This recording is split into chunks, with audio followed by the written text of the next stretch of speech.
morning, my dear brothers and sisters. It is worth noticing that it is clear for our Lord to whom He directs and focuses His heart and His blessings. And those words, those experiences can be summarized with the word you, para sa iyo, para sa atin. The second person pronoun was repeatedly used as we have heard our gospel for today. As the Father loves me, so I also love you. You will remain in my love. My joy might be in you, and your joy might be complete.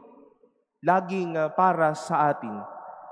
As if Jesus is telling all of us, love be with you, joy be with you, God be with you.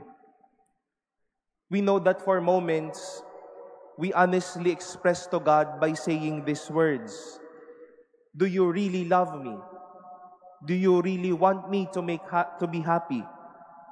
Do you want me to have joy complete in me or full in me? Bakit ako may problema? Bakit ako may sakit? Bakit ako may pinagdadaanan? Bakit may krus? Kung ganito lang pala ang ganap. But my dear brothers and sisters, Jesus is reminding us today that all He wishes, all He desires, all the love He received, all joy He holds is for you, para sa atin. We might just need to see if we are banking on true joy and love. And that is why we don't feel the love and the joy we long for. Baka sa iba tayo sumasandal o humihingi ng pag-ibig at saya sa buhay. We might be hanging on fleeting and empty love and joy. But to talk about the love and the joy of the Lord, it completes us.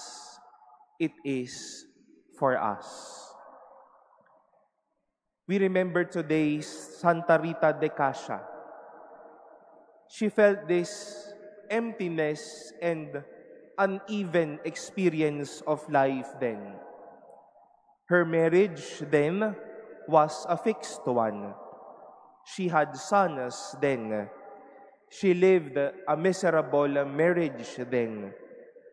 She was really praying for a love and a joy that is complete. But you know, life didn't end there. The Lord reminded Rita, my love and joy is for you. I want you to be complete. I want my blessings and my life for you. She then joined the Augustinian community, found her love and joy, and thus experienced that indeed all the good things of the Lord is also for her. In the like manner, my dear brothers and sisters, let us remind ourselves of this grace.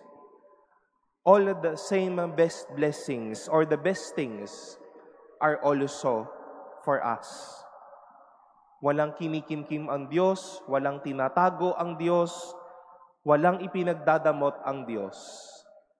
Lahat ng mabuti, lahat ng pag-ibig, lahat ng ligaya, ang gusto niya, hindi lang para sa Kanya, kundi para din sa atin.